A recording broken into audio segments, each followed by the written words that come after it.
Aku membuka kantong berlogo toko sandwich yang sebelumnya Elliot bawakan untukku. Kuambil satu potong sandwich daging, lalu membuka pembungkusnya. Setelah itu, aku pun menyodorkannya kepada Elliot yang duduk di sebelahku. Ini, makanlah. Tadi aku sudah makan steak bersama Tuan dan Nyonya Anderson, sementara kau belum makan sama sekali, ujarku. Saat ini kami berada di dalam mobil Elliot. Dia duduk bersandar dengan wajahnya yang tampak sangat datar, tatapannya juga agak kosong dan tertuju pada jendela di sampingnya. Ketika aku menyodorkan sandwich untuknya, dia pun menoleh padaku dan menjawab, "Aku tidak lapar, baby. Sandwich itu untukmu saja. Elliot, kau harus makan siang. Perutmu tidak boleh kosong. Ayo, makanlah." Aku berujar dengan sangat lembut dan berupaya untuk membujuknya. Beruntung setelah itu Elliot tidak membantah ucapanku. Dia menerima potongan sandwich yang kusodorkan, lalu mulai memakannya. Aku pun mengulas senyum dan memerhatikan Elliot untuk memastikan dia makan dengan benar. 10 menit yang lalu, setelah selesai mengobrol dengan orang tua Lily Anderson di restoran steak, Elliot mengantarku kembali ke Cornell Hill. Aku tahu bahwa dia pasti masih berada dalam keadaan yang muram. Maka dari itu, aku tidak langsung kembali ke dalam rumah sakit.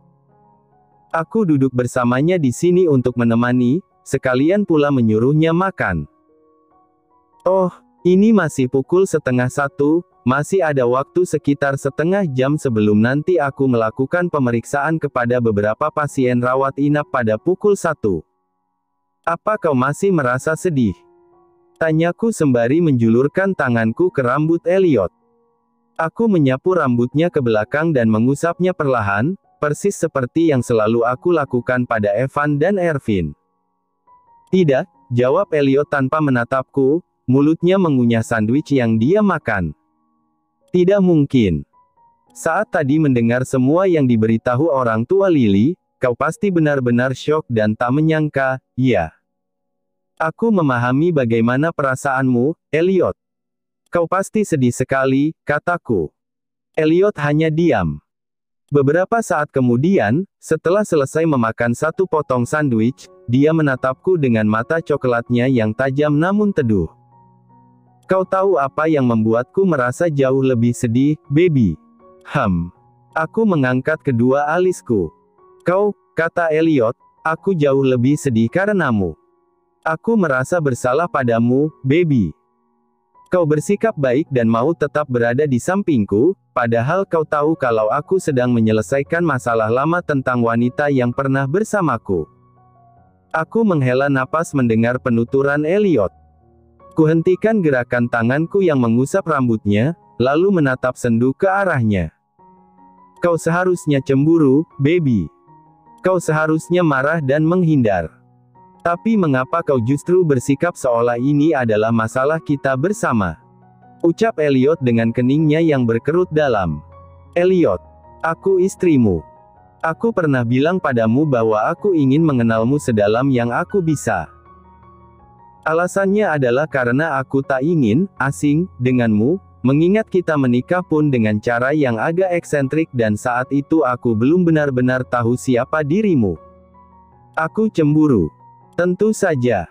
Tapi aku yakin bahwa kecemburuanku tidak akan berguna untuk seseorang yang sudah meninggal. Waktu itu ketika bertengkar, itu pun aku marah hanya karena kau tidak terbuka padaku, bukan karena aku menjunjung rasa cemburuku pada mendiang Lily. Elliot terdiam. Lagi pula aku tidak berhak marah. Kau mengenal Lily sejak kau masih kecil, jelas jauh lebih lama daripada kau mengenalku. Masalah yang kau miliki tentang Lily, sudah ada bahkan sebelum kita bertemu. Sekarang, kau juga hanya ingin menyelesaikan masalah. Tidak lebih dari itu, kan? Aku memberi jeda sejenak untuk mengambil botol air mineral. Sembari menyodorkan botol tersebut untuk Elliot minum, aku melanjutkan, kau hidup bersamaku sekarang. Kita tinggal satu atap, kita punya anak, dan kita terikat dalam pernikahan. Apapun masalah yang kau miliki, aku perlu mendampingimu agar masalah itu tidak mempengaruhi pernikahan kita. Begitu pula sebaliknya. Saat aku memiliki masalah, kaulah yang mendampingiku dan menjadi satu-satunya orang yang ada di sampingku. Elliot tidak menerima botol yang aku sodorkan. Justru secara tiba-tiba, dia merengkuh tubuhku dan memelukku dengan erat. Aku sangat mencintaimu, baby, bisik Elliot, benar-benar mencintaimu. Aku agak kaget ketika dia memelukku seperti itu. Dan ketika mendengarnya mendadak mengatakan cinta dengan suaranya yang terdengar agak parau karena menahan tangis, aku merasa khawatir. Elliot, apa kau baik-baik saja? Tanyaku. Dia tidak menjawab. Aku pun membalas pelukan Elliot dan menepuk-nepuk punggungnya secara perlahan, berupaya untuk menenangkannya. Aku juga sangat mencintaimu, Elliot. Sekitar 5 menit kemudian, akhirnya Elliot merenggangkan pelukannya. Aku pun memberikan botol air mineral yang tadi aku ambil, menyuruhnya untuk minum dulu. Aku juga membuka pembungkus 1 potong sandwich lagi untuk Elliot agar dia kembali makan. Tapi, Elliot, ujarku selagi kami masih duduk bersebelahan dan dia memakan sandwichnya. Setelah menggantung kalimatku sejenak, aku bertanya, aku tahu ini pertanyaan yang sangat bodoh dan konyol. Tapi, seandainya Lily masih hidup dan kau bertemu dengannya lagi, apa kau akan meninggalkanku dan memilih untuk kembali bersamanya? Elliot sedang mengunyah makanan. Dengan mulutnya yang penuh, dia menatapku dengan keningnya yang berkerut dalam dan kedua mata coklatnya yang menatapku tajam. Kenapa kau bertanya seperti itu? Tentu saja tidak, sahut Elliot. Sudah kubilang padamu waktu itu, hanya karena aku mengenang kematiannya, bukan berarti aku masih berharap untuk bersamanya. Aku termangu menatap Elliot. Sungguh. Dia mengembuskan napas panjang. Setelah menelan kunyahan di mulutnya, dia berkata, aku tidak akan pernah meninggalkanmu apapun yang terjadi. Kau tidak boleh berandai-andai hal aneh seperti itu. Kukulum bibirku sendiri setelah mendengar ucapan Elliot. Itu sangat melegakan bagiku, terutama ketika mendengar bagaimana suara tegasnya yang memberi kepastian, maupun cara tatapnya yang penuh kejujuran. Elliot mengambil tisu untuk membersihkan bekas sandwich di tangan kanannya. Setelah itu, dia mengusap pipiku dengan buku-buku jemari tangan kirinya sambil berkata, aku memang mengenal Lily lebih dulu sebelum mengenalmu. Tapi, aku ingin kau yang selamanya bersamaku. Kalau bukan karena kehilangan orang dari masa lalu, kupikir aku tidak akan pernah bertemu denganmu. Kaulah cinta terakhirku, baby. Aku mencintaimu lebih dari apapun. Aku tersenyum dengan kedua mataku yang berkaca-kaca mendengar semua ucapannya. Sejak pertama kali mengenal Elliot, yang ku tahu dia adalah orang yang selalu kaku, juga jarang sekali mau mengungkapkan perasaan. Bilang cinta pun selalu gengsi dan seolah enggan sekali. Hal itu membuatku mulai terbiasa dengan sikapnya yang sulit ditebak dan selalu menunjukkan afeksi melalui tindakan, bukan melalui kata-kata. Tapi sekarang, Elliot mengungkapkan perasaannya dengan kesungguhan. Dia bersedia menurunkan gengsinya untuk diriku. Dia bersedia mematahkan sejenak pribadinya yang tidak suka banyak omong, demi aku yang justru selalu butuh omongan dan penjelasan untuk mendapatkan validasi. Tidak ada dokter yang memintamu untuk membantu dalam operasi minggu ini, kan, Lily? Apakah dokter Keith ada operasi? Aku menatap pria berusia akhir 30-an yang berdiri di sampingku. Setelah meletakkan amplop berisi hasil ronsen seorang pasien, aku menjawab, Dokter Keith tidak ada jadwal operasi sampai 3 hari ke depan, dok.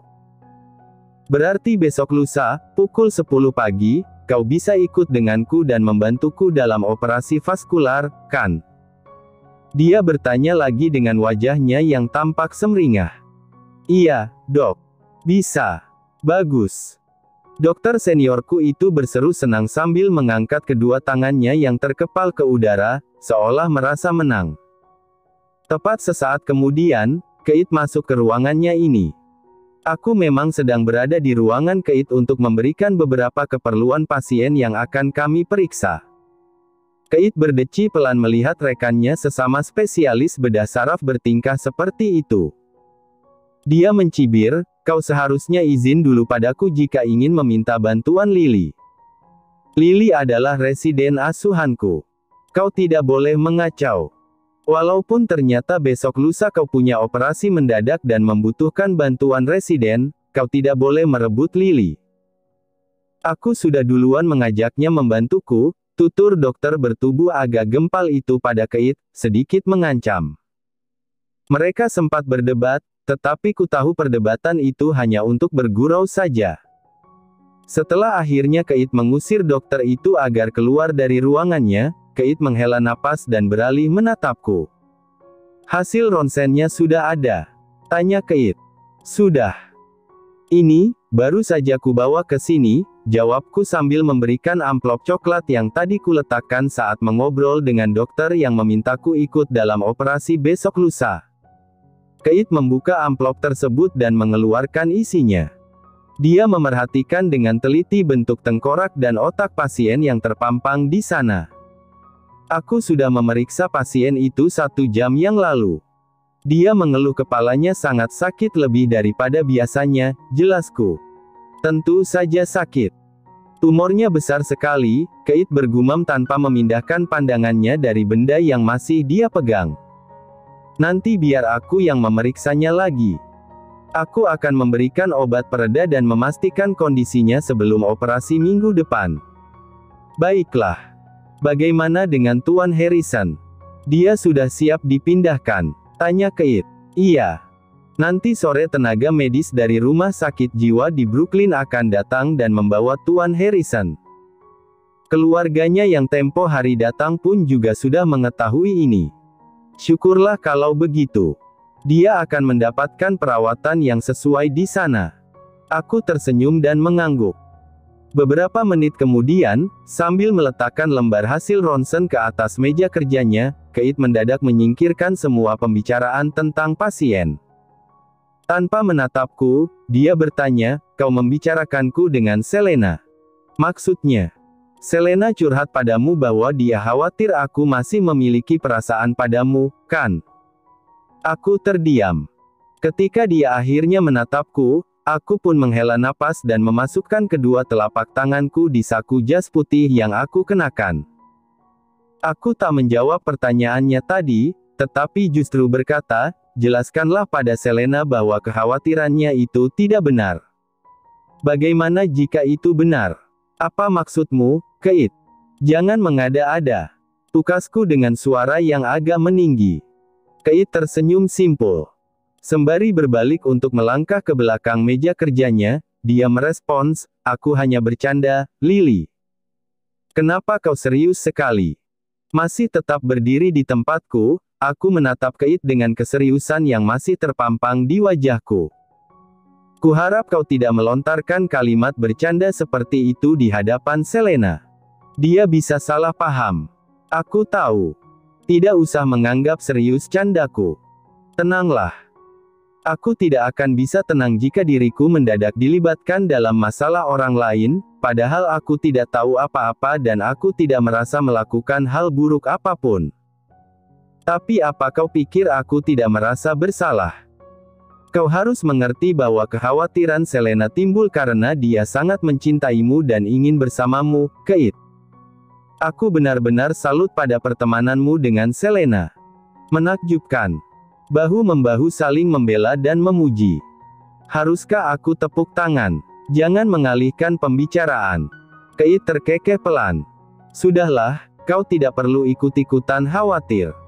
Aku dan Selena akan baik-baik saja. Percayalah. Aku mengeluarkan kedua tanganku dari saku jas.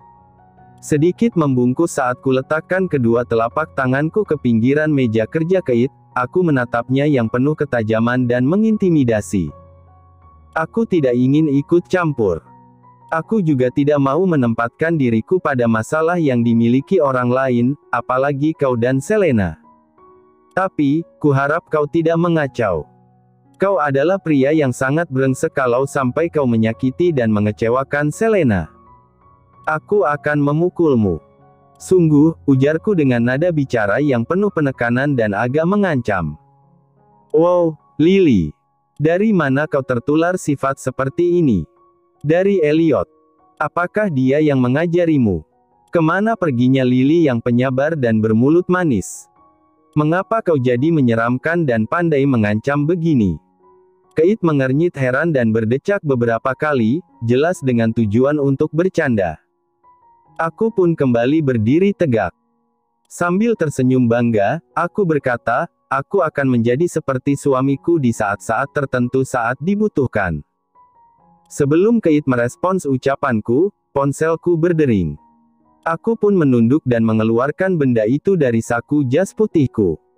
Kulihat ternyata itu adalah telepon dari nomor rumah. Aku pun berpamitan pada Kate dan langsung keluar dari ruangannya. Selain untuk mengangkat telepon, aku juga harus kembali ke ruangan residen bedah saraf karena harus memeriksa beberapa laporan untuk tesisku. Halo. Aku menyapa begitu mengangkat telepon itu. Ibu. Terdengar suara Ervin di seberang sana. Aku pun tersenyum lembut selagi melangkahkan kakiku menuju lift. Hai, sayang. Ervin sedang apa? Tadi Ervin dan Evan makan siang pakai apa? Ayam. Ervin makan ayam dan buncis bersama Evan. Benarkah? Pasti enak sekali. Sudah minum susu belum? Sudah minum susu. Jawab Ervin, meniru kalimatku sebagai jawaban. Walaupun hanya mendengar suara melalui telepon, aku langsung menyadari kalau sepertinya putraku ini baru saja selesai menangis. Syukurlah. Evan mana? Apakah kau sedang bermain bersama saudaramu? Tanyaku lagi. Tidur. Siapa yang tidur? Evan. Ervin tak menjawab dengan kalimat. Dia bergumam-gumam. Namun dari suara gumamnya yang agak berirama dan lambat, aku tahu kalau sekarang dia bergumam sambil mengangguk-angguk. Ibu tidak ada. Ervin cari ibu. Ingin makan panekuk. Kau mencari ibu. Maafkan ibu, tapi ibu sedang bekerja. Nanti setelah selesai bekerja, ibu pasti langsung pulang dan membuatkan panekuk untukmu. Sekarang, biar dibuatkan oleh bibi pengasuh dulu, ya. Tepat setelah aku bilang begitu, aku mendengar suara Ervin merengek. Akhirnya pengasuh pun mengambil alih telepon dari Ervin. Nyonya, maafkan aku karena mengganggu waktumu dengan menelepon begini. Tadi Tuan Ervin merengek terus dan mencarimu, sehingga aku memutuskan untuk meneleponmu agar Tuan Ervin tenang. Tapi sekarang, Tuan Ervin merengek lagi. Tolong buatkan panekuk dengan selai coklat untuk Ervin. Setelah itu, coba ajak Ervin keluar dari rumah sebentar agar dia tidak jenuh. Bermain di halaman rumah saja. Nanti kalau dia sudah kelihatan lelah, pasti bisa tenang dan tidur bersama Evan, kataku. Bye, Nyonya. Aku mengerti. Setelah telepon itu berakhir, aku pun masuk ke lift untuk naik ke lantai 15 di mana ruangan residen bedah saraf berada. Saat aku masuk ke ruangan tersebut, seorang rekanku sesama dokter residen menunjuk mejaku di dekat jendela sambil berkata, tadi ada kurir yang mengantar kiriman untukmu. Petugas keamanan yang sedang berjaga di lobi, membawakannya ke sini dan menaruh kiriman itu di mejamu. Kiriman. Aku mengerutkan kening. Iya. Coba periksalah. Setelah mengucapkan terima kasih karena informasi yang dia berikan, aku pun melangkah menghampiri mejaku. Kulihat di sana ternyata ada buket bunga lili putih. Buket dan jenis bunganya yang sangat khas, membuatku dengan mudah langsung menebak kalau kiriman itu berasal dari Elliot. Elliot memang beberapa kali memberikan bunga seperti ini untukku. Tapi, tidak pernah saat aku sedang bekerja di rumah sakit. Mengherankan ketika mendadak bunga ini ada di sini. Ditambah lagi, hari ini Elliot berangkat kerja pukul 5 pagi, bahkan saat aku baru bangun tidur. Dia ada urusan yang sangat mendesak, sehingga kami tak sempat bicara sama sekali. Aku hanya melihat dia ditelepon oleh Rick, Lalu dia marah-marah dan membentak Rick di telepon itu, karena sepertinya ada masalah yang terjadi di perusahaannya. Kemudian, dia langsung pergi setelah menciumku yang masih berbaring di kasur. Dan sejak dia berangkat pagi-pagi buta, dia juga tidak menghubungiku sama sekali sampai sekarang, baik itu via telepon maupun pesan. Sehingga ini membuatku bertanya-tanya, ada apa? Apakah karena dia sekadar sedang ingin memberikan bunga secara tiba-tiba begini? Atau karena ada sesuatu yang terjadi? Aku pun mengambil buket bunga lili tersebut, lalu tersenyum memerhatikan bentuk indahnya maupun menghirup aromanya yang harum. Saat masih memerhatikan, aku mendapati kalau ternyata di bagian belakang buket bunga, ada secari kertas yang tertempel. Segera kuambil benda itu, lalu membaca tulisan singkat yang tertera. Dari Elliot. Untuk istriku. Aku tidak sempat menghubungimu. Maafkan aku, baby. Aku sangat sibuk hari ini dan pekerjaanku mungkin baru selesai pada malam hari, tapi aku ingin bertemu denganmu di luar sebelum pulang. Jadi, temui aku. Ada sesuatu yang ingin kutunjukkan padamu. Rick akan menjemputmu pukul 8 malam.